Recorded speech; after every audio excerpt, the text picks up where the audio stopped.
dia. Bom dia.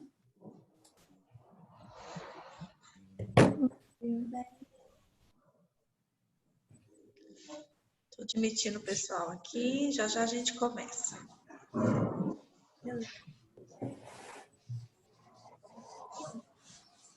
Bom dia, professora. Bom dia, Ana Cristina. Tudo bem?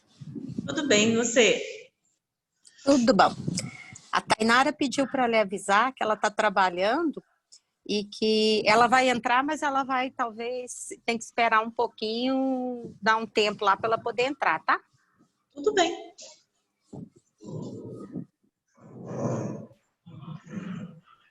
Eu não acredito, eu não posso sentar para gravar uma live que vocês vão começar.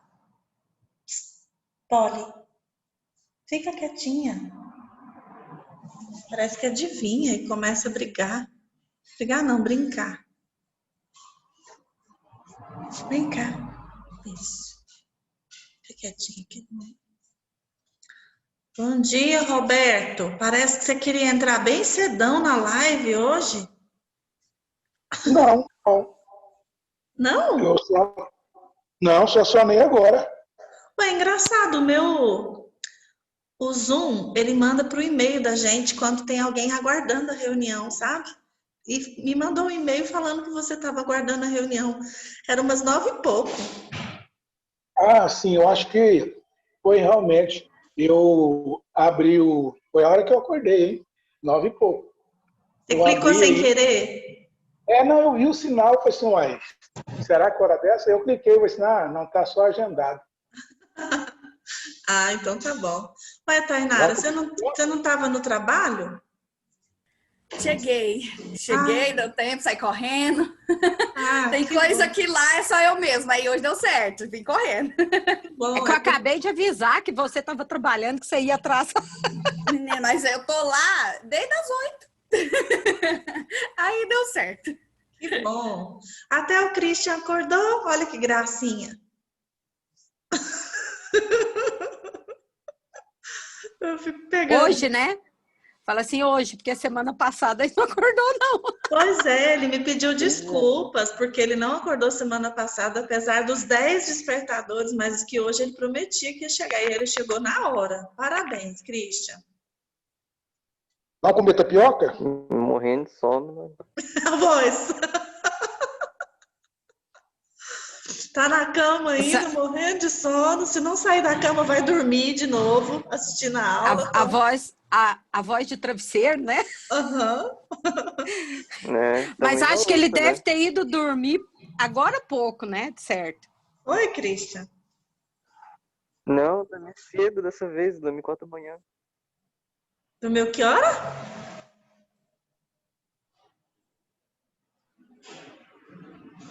4h? Tá cortando seu áudio, não deu para entender que hora que você falou.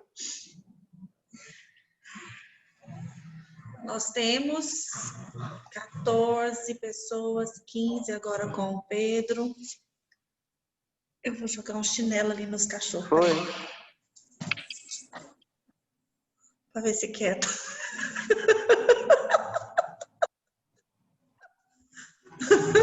Gente.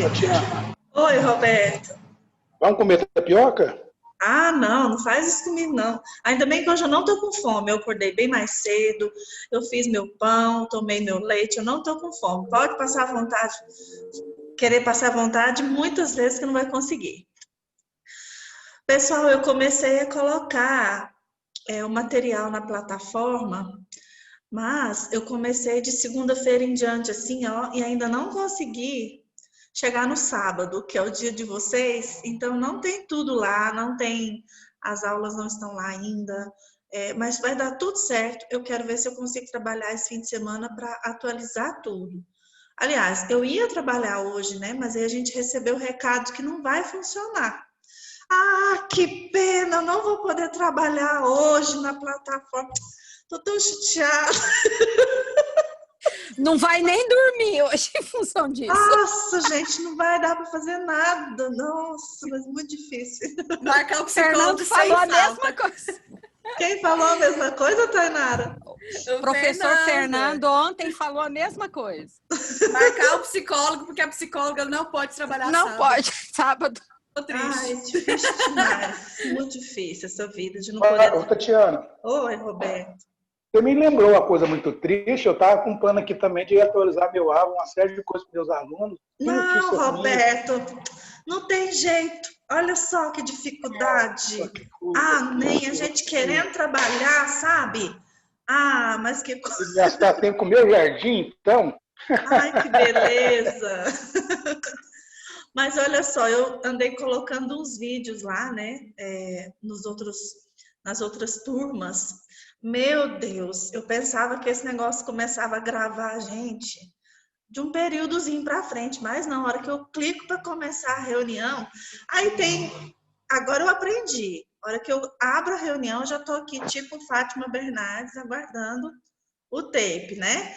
Mas antes eu não sabia. Aí tem eu mandando o menino falar baixo, tem eu brigando com o cachorro para calar a boca, tem eu coçando o nariz, quase arrancando o nariz. Gente, e não tem jeito de cortar, não. Que tristeza. Que tristeza. Lá no YouTube, para Deus e o mundo ver, e todos os alunos que for assistir a aula.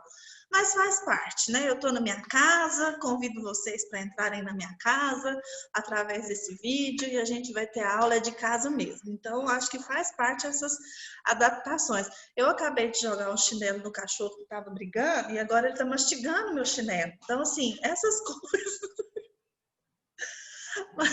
Mas eu avisei que ia jogar. Ontem, eu quis bem disfarçadamente, o cachorro estava lá rosnando, e eu quis bem disfarçadamente, tinha alguém da aula falando, né? E eu abaixei bem disfarçadamente, peguei o chinelo e fiz assim, e joguei. E o menino começou a rir, o aluno falou assim, professora, você jogou um chinelo? Eu falei, deu para ver? Eu pensei que eu tinha feito tão disfarçado.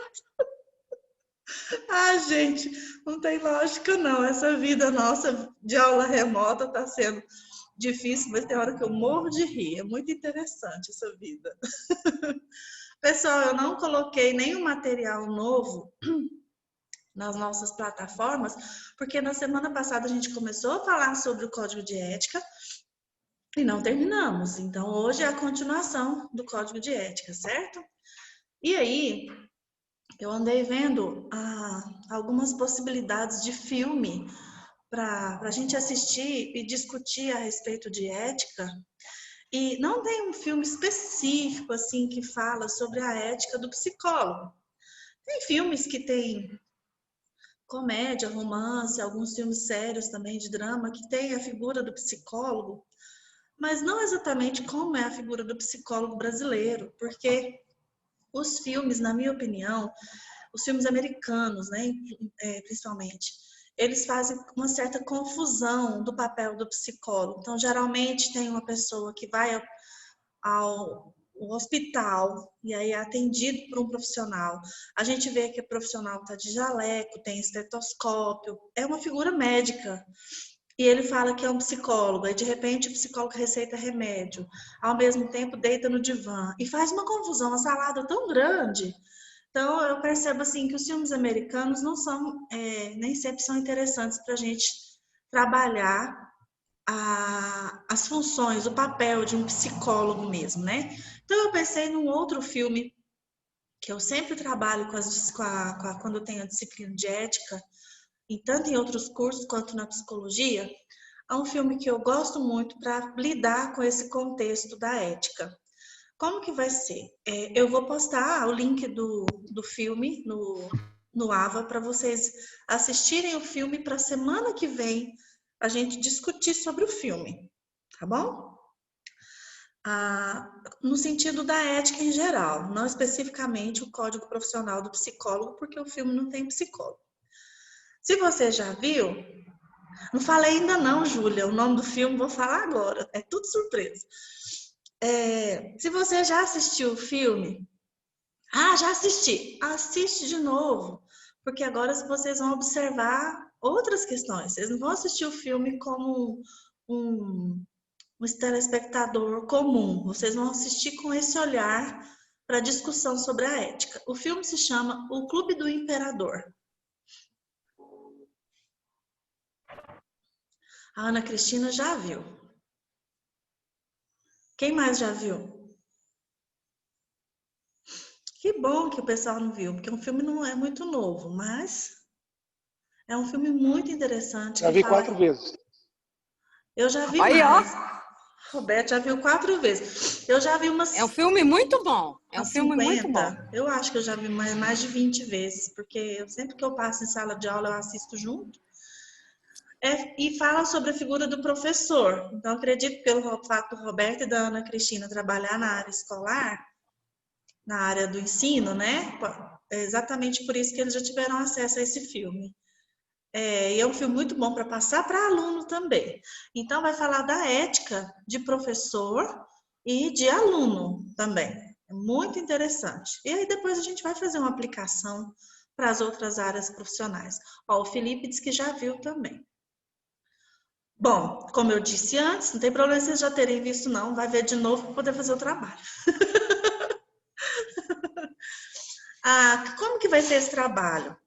Não é para entregar na semana que vem, não é para correr essa semana, é para assistir o filme, para a gente discutir na semana que vem. Mas o trabalho vai ser um relatório, que pode ser em dupla ou pode ser individual, de discussão a respeito dos aspectos da ética que a gente já apresentou até aqui, da ética no sentido geral, e o que é que vocês verificaram no filme. Onde que tem algum problema ético no filme, quais são os comportamentos antiéticos que são apontados.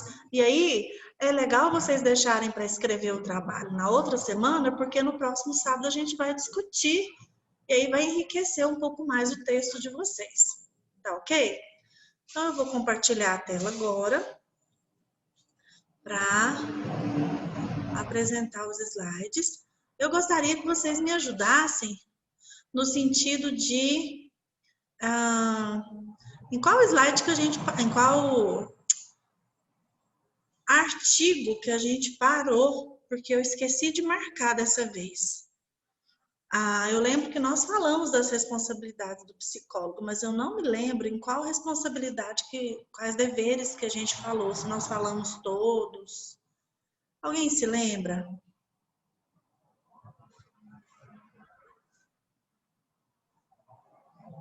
Eu lembro que eu falei o A e o B. Nós estávamos discutindo alguma coisa sobre sigilo, que até entrou, era alguma coisa nesse sentido. Mas o Hobbes sigilo... também deu alguns exemplos lá. É porque antes de começar... Oi, Tainara. Se eu não me engano, nas responsabilidades do psicólogo a gente parou na letra I. Porque eu lembro de você falar a respeito que a gente tem por obrigação de fazer com que esse código seja conhecido. Mas a letra I não é isso. Mas fala sobre a comercialização de material privativo do psicólogo, que eu acho que a gente também falou sobre, entendeu? Não, essa coisa de divulgar o código é a letra A. Foi lá na letra A que eu falei. Só que aí eu tenho anotado aqui, ó, na letra F, algumas coisas que você falou. Certo.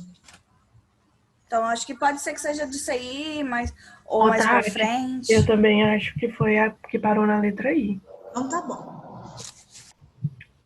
Porque aí tá falando sobre a guarda de documentos, né? Sim. E a gente não comentou sobre isso na aula passada. Ok. Então a gente começa então na letra I. Obrigada, Lorena e Tainara, que anotaram aí essas ideias. Então, eu acho que tem jeito de eu aumentar essa letra aqui para ficar mais legal. Será? Onde que eu aumento isso? Tá um PDF aqui, mas ele não quer me obedecer? Tananã, tananã. Tá dando para enxergar? Ou tá muito pequenininho? Clica na tela, professor. Acho que vai abrir um mais e um menos aí. Eu cliquei e não abriu. É isso que eu estava tentando. Era exatamente isso que eu estava tentando. Bom, Se vocês já baixaram e tem o texto aí, pode ser que auxilie. Do contrário, eu vou ditar, eu vou dizer sobre o que fala a letra, né? Do parágrafo aqui em questão, o artigo em questão, e a gente vai discutir. Eu acho que é importante a gente saber o contexto. A letra I fala que o psicólogo deve zelar a respeito da tanto a comercialização, quanto aquisição, quanto doação, quanto empréstimo do material privativo do psicólogo. Olha, desde que eu estava no curso, eu sei que testes, materiais exclusivos do psicólogo, a gente só compra na casa do psicólogo em Goiânia. Acho que tem uma outra editora agora, que na época que eu formei não tinha. Mas eu sei que a gente, para comprar esse material, precisa apresentar a carteira do CRP. E se você, por acaso, souber de... Não vou falar nesse sentido, não. Quando você tiver o seu material, esse material é privativo do psicólogo. A gente não pode emprestar. É seu. Quando você compra, as páginas do teste que você comprou, elas são enumeradas, elas têm um código. E você assina que você está comprando aquela página. Então, se algum dia um teste for extraviado, ou um teste for aplicado por alguém que não é psicólogo, ou um teste for realizado de maneira incorreta e alguém processar, vai aparecer aquele número lá. E aí você vai ser responsável por aquela página. E aí você fala, não, mas não fui eu que fiz esse teste, não, é porque eu tirei cópia. Para uma amiga minha que formou recente, não tinha os testes, não pode tirar cópia, não pode emprestar um teste que você comprou para outro profissional. Por quê? Exatamente porque o seu nome, o seu CRP está vinculado àquelas páginas de teste que você comprou. Então, é você quem vai responder. Judicialmente, você vai responder legalmente, você vai responder como responsável por aquele teste, por aquelas páginas. Então, a gente não empresta, a gente não doa, a gente não comercializa, nem vende folha de teste. Olha, e isso é mais comum do que vocês imaginam. Não sei agora, mas quando na época que eu comecei, muita gente comprava e falava, eu comprei um tantão, você quer dividir comigo? E aí rasgava o bloquinho repartia o bloquinho de folhas de teste no meio e dava metade para um, metade para outro. E isso é muito perigoso, isso é muito sério. Então a gente tem que zelar pelo material que é exclusivo do psicólogo, nós temos que zelar por ele. A letra J, ter para com o trabalho dos psicólogos e de outros profissionais respeito, consideração, solidariedade. A gente tem que fazer de tudo para ser ético. Às vezes você fica sabendo que um outro psicólogo fez um trabalho incorreto, às vezes no meu consultório chega a gente e fala, eu não gostei não, aquela psicóloga que eu fui, ela fazia, e aí ela me conta uma coisa que talvez seja antiética, mas não no sentido assim, legal da palavra, no sentido judicial da palavra, não é um caso para eu fazer uma denúncia, mas é algo que a pessoa não gostou. E aí, ao invés de cair matando e falar, nossa, que absurdo, denuncia esse profissional. Não, a gente tem que fazer o possível para defender a nossa classe. E falar, nossa, que pena, infelizmente aconteceu isso, mas acredito que não foi por intenção. Todo profissional erra, todo ser humano é passivo de erro. Então, assim, nós temos que defender a nossa classe, respeitar os outros profissionais, ser solidários com os outros profissionais. Quando a gente for solicitado para trabalhar com outros profissionais, em uma equipe, ou às vezes para dar continuidade no meu trabalho, um paciente passou de uma pessoa para outra, e aí eu não vou nem querer conversar com meu colega de profissão sobre o que está acontecendo. Não, eu tenho que ser aberto e ser solidário com o profissional da psicologia que atua em outros âmbitos.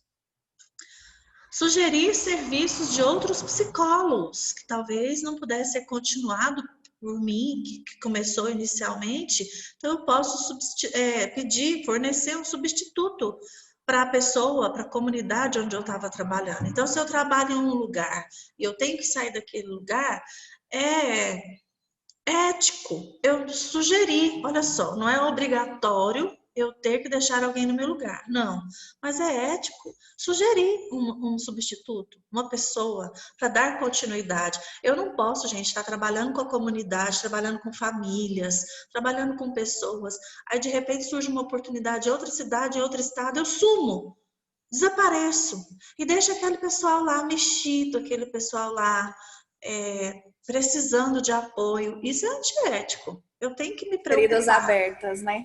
Isso, totalmente desamparados, né, psicologicamente. Então, eu não posso fazer isso, é antiético. Eu começar um trabalho e depois simplesmente desaparecer.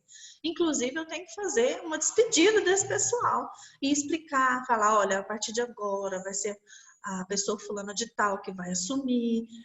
Aí tem aquele chororô, não, mas a gente gosta de você, fizemos vínculo, foi com você.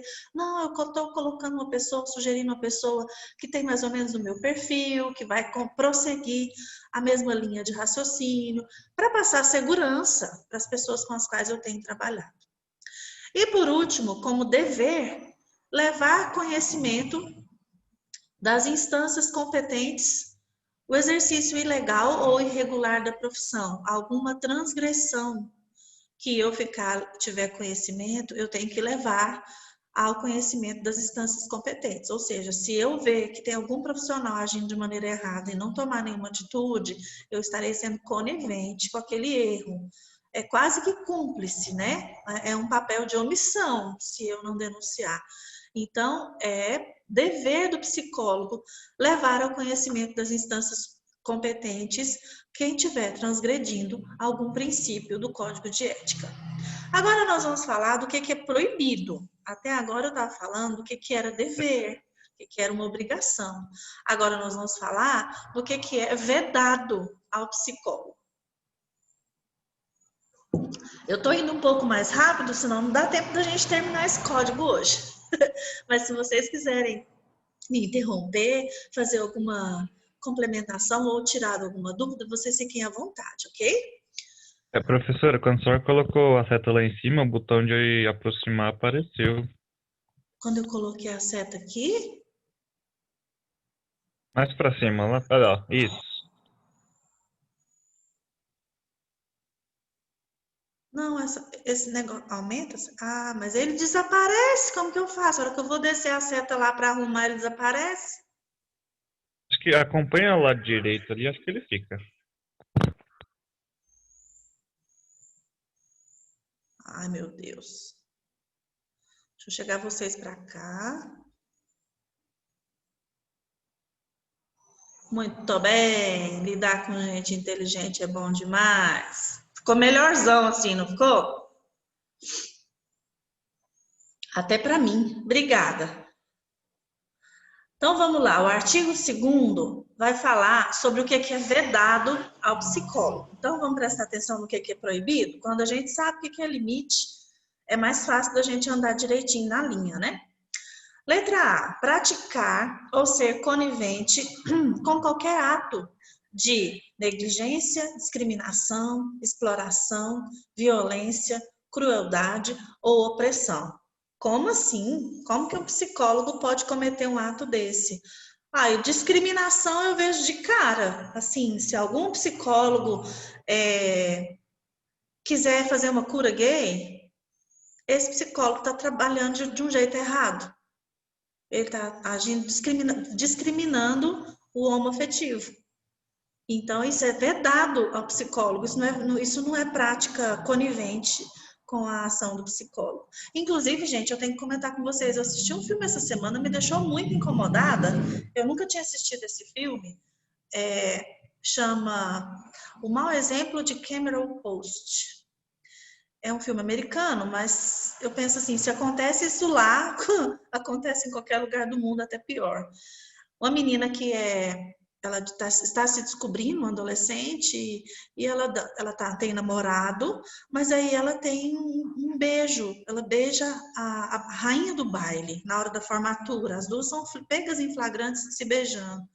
E quando a família dela descobre isso, manda ela para um acampamento, que vai, a palavra é mais ou menos essa, desgaysar a pessoa, sabe? E lá nesse acampamento tem muitos jovens e adolescentes fazendo um tratamento de cura gay. Inclusive tem um pastor que disse que é ex-gay, e a irmã dele é psicóloga e está lá trabalhando. Gente, quando essa psicóloga começa a falar nesse acampamento, e é assim, é algo tão agressivo emocionalmente, eles não apanham, mas eles só não apanham fisicamente. Mas emocionalmente é algo absurdo. Eu fiquei assistindo aquele filme pensando, isso deve acontecer. Aqui no Brasil, de alguma forma, isso pode acontecer. Pais que encontram adolescentes nessa situação de curiosidade ou de assumir uma orientação sexual que os pais não concordam, e aí eles querem levar para o psicólogo fazer esse processo de cura gay. Então, esse artigo está falando, na letra A, é vedado praticar um ato que é discriminação, que é violência, que é crueldade, que é opressão. Então, desde 1973, a homossexualidade não é vista mais como doença. Até 1973, ela estava no DSM, na psiquiatria, ela era um transtorno mental. Mas de lá para cá, eu era neném quando isso aconteceu. Então, faz muito tempo, né, que não pode considerar mais a homossexualidade como doença, ou seja, não tem cura. É uma questão para se trabalhar de outras formas, de outros jeitos de aceitação, de às vezes uma confusão, aí fazer a pessoa tentar se entender um pouco melhor, mas de modificar a pessoa, não, isso é vedado. Letra B, é vedado induzir convicções políticas, filosóficas, morais, ideológicas, religiosas, de orientação sexual ou de qualquer tipo de preconceito quando no exercício da profissão. Então, eu não posso usar o meu título, meu nome de psicóloga, para conduzir alguém, para induzir alguém a uma mudança de convicção. Seja ela política, seja ela religiosa. Então, do mesmo jeito que eu acabei de falar, que não pode fazer uma indução de convicção de orientação sexual, e tá nesse item aqui também, eu também não posso fazer uma indução de convicção religiosa. Então, gente, eu não posso usar o meu consultório, que é um consultório, é um ambiente científico, é um ambiente que trabalha a área da saúde mental como uma alternativa religiosa, sabe? No sentido de induzir, tá? Se o meu paciente fala de uma crença religiosa, eu entendo essa crença religiosa, às vezes até compartilho da mesma crença, e eu tenho facilidade de falar os vocabulários que ele entende. Eu tenho paciente que é evangélica e ela fala que conversou com Deus e teve uma dúvida, teve um sonho e está com medo de acontecer alguma coisa, porque aquele sonho pode ser um sonho profético, e aí ela está ansiosa por causa desse sonho. Aí, gente, eu entendo esse lado dela, eu comungo da mesma fé dela, então eu vou falar para ela que ela pode pedir a Deus para acalmá-la, para orientá-la sobre o que fazer em relação a esse sonho. Pronto, eu estou dentro da linha, eu não estou fugindo, eu não estou induzindo ela a mudar de religião. Entenderam a diferença? Então, se eu comungo da mesma fé, se eu compartilho da mesma fé, e ela me fala um aspecto espiritual, um aspecto de crença religiosa, eu posso sim conversar nesse âmbito. Mas se a pessoa nunca falou de Deus, a pessoa não comunga da mesma fé que eu, aí eu vou falar para ela, seu problema é falta de Deus, você precisa orar, você precisa converter. Eu não posso jamais fazer isso. Orar por uma pessoa, fazer um passe numa pessoa, qualquer religião não pode ser utilizada com convicção dentro do trabalho do psicólogo. Ficou claro que não pode misturar essas coisas? Vocês estão tão caladinhos. Professora, Pois não. acho que vale também a gente estudar a respeito da religião dele também, né? Tipo, vamos supor que a gente vai atender uma pessoa uma religião que a gente nunca teve contato e acaba que ela comenta, né, a respeito. a gente pode procurar entender alguma coisa para a gente não ficar perdido também, né? Sim, Saber Tainara. aonde a gente está lidando, o que a gente pode dizer, o que a gente não pode dizer, o que seria ofensivo ou não, para a gente poder acolher também a pessoa de forma mais inteiriça. Sim, sem dúvida alguma. E também eu não posso ter preconceito, como disse esse mesmo artigo aqui, do segunda letra B. Já pensou se só porque eu sou evangélica, alguém é meu paciente e fala que vai para a Ubanda, que faz um trabalho e baixa o santo não sei da onde, aí eu pego e falo, santo de Jesus tem poder, não para parar, não fala esse trem aqui perto de mim, não. Eu vou ter essa reação? Eu não posso ter essa reação. Eu tenho que lidar com a pessoa dentro do aspecto dela. Eu não estou ali para falar das minhas coisas, mas para receber o que ela fala sobre ela. Você tem razão. É importante, sim, eu conhecer o ser humano na sua integralidade. E isso, dentro da sua religião, isso faz parte. Letra C. Utilizar ou favorecer o uso do meu conhecimento e a utilização de práticas psicológicas como instrumento de castigo, tortura ou qualquer forma de violência. Já pensou uma pessoa que trabalha na escola usar das suas práticas psicológicas para punir uma criança ou para castigar uma criança, um adolescente, qualquer pessoa, não é só criança ou adolescente não, mas eu não posso usar do meu conhecimento. Se eu sei que algo faz mal emocionalmente, eu não tenho que utilizar isso de jeito nenhum. Nossa, de maneira alguma, não sei nem como explicar, porque é tão óbvio que eu não posso utilizar o meu conhecimento para torturar ninguém, para castigar ninguém. Letra D. Acumpliciar-se com pessoas ou organizações que exerçam ou favoreçam o exercício ilegal da profissão de psicólogo ou de qualquer outra atividade profissional. Então, eu sei que existe uma empresa que ela não paga o CNPJ, que ela não paga os impostos, que tem profissionais lá que ainda estão fazendo psicologia e começou a atender, tem gente que nunca fez fisioterapia e está atendendo. E aí? Eu vou me associar a esse tipo de gente, vou virar sócio, vou abrir uma empresa junto, uma clínica junto? De maneira alguma. Eu posso ser formada, ter o meu CRP e pensar assim, não, eu estou bem, eu estou dentro da lei, eu estou atendendo porque eu tenho condições de atender. Não, se você for cúmplice, se você for sócio de alguém que está trabalhando errado, isso é antiético. Você está infringindo um ponto ético do nosso código. Ser conivente com erros, com violação de direitos, com crimes, com contravenções penais praticadas por psicólogos na prestação de serviço profissional. Se eu souber e não fizer nada a respeito, eu estou sendo conivente e isso é errado. É óbvio que para a gente fazer uma denúncia, a gente tem que ter muita certeza da denúncia, não necessariamente ter uma prova contra, mas em alguns casos é muito complicado. Então, mas eu não posso ser conivente com o erro de ninguém.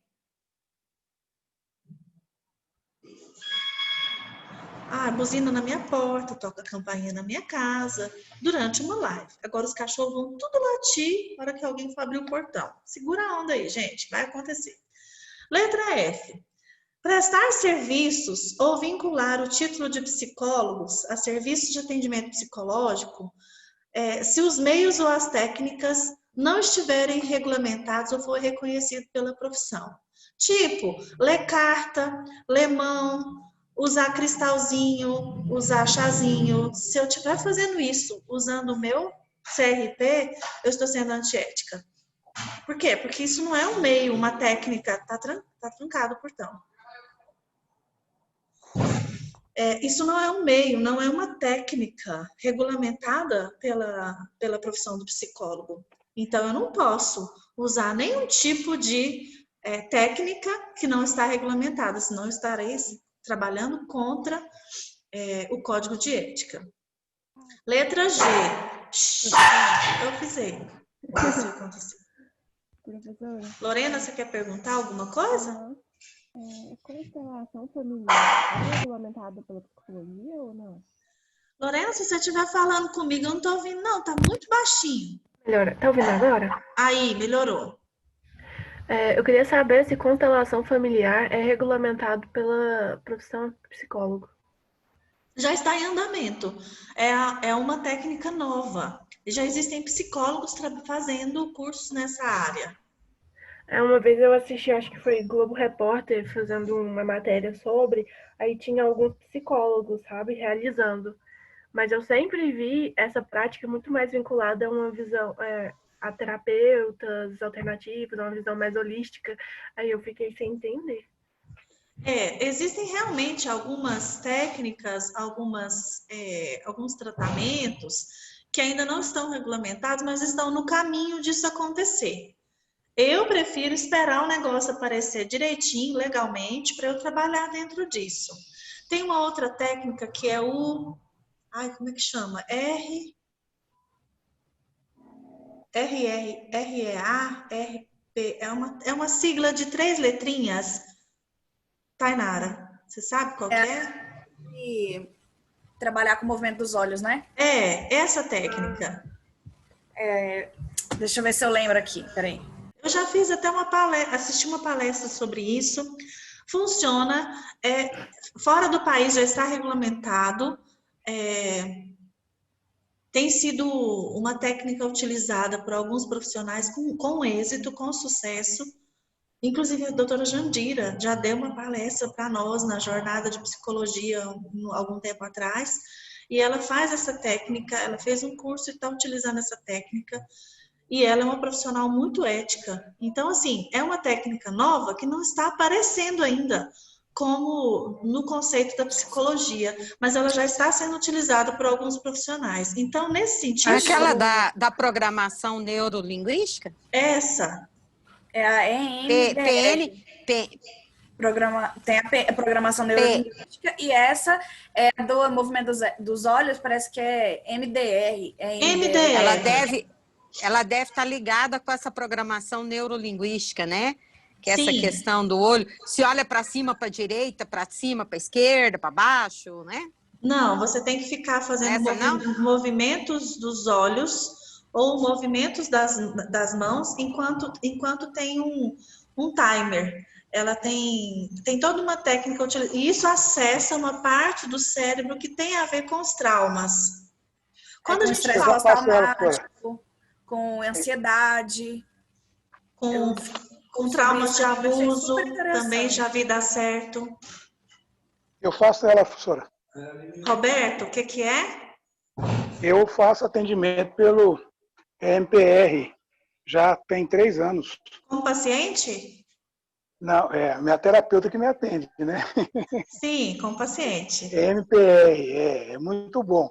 Você pode fazer você faz ela com o movimento das mãos, né? A psicóloga faz um movimento e você vai olhando para a direita e para a esquerda, ela movimenta o seu cérebro do lado direito e do lado esquerdo, à medida que você vai relatando, ou ela usa o aparelho, né? Tem o aparelho mesmo, se ligado na tomada, ele é eletrônico, movido a energia, e ele faz aquele movimento, ele liga a luz, onde a luz liga, você olha, ou para a direita ou para a esquerda. Excelente.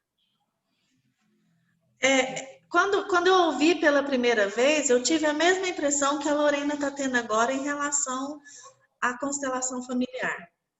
Quando a gente se impacta, porque é algo novo e com uma técnica diferente, inovadora, e a gente pode pensar que é uma questão alternativa. Mas não, o MDR tem todo um embasamento teórico, científico, comprovado de que é uma técnica que vai ser regulamentada rapidamente pela psicologia. Se já não está... Aqui no Brasil as coisas funcionam um pouco devagar, mas, por exemplo, a profissional que eu vi falando, ela mora nos Estados Unidos já tem muitos anos. E lá, tipo, é super famoso, super famoso. Só um minutinho, Tainara. Viu, Tatiana? Seu trabalho foi aprovado? Parabéns. Oi, Roberto. Não tem nada a ver com PNL, que é Programação Neurolinguística, nem constelação familiar. Não, eu sei que não. A minha terapeuta, inclusive, se você quiser, acho que na sua disciplina, não sei se caberia, mas se eu qualquer hora quiser convidá-la para vir fazer uma palestra, demonstração, Eu acho que ela aceitaria. Seria interessante, seria muito legal. A gente pode conversar sobre isso sim. Bom, agora a respeito de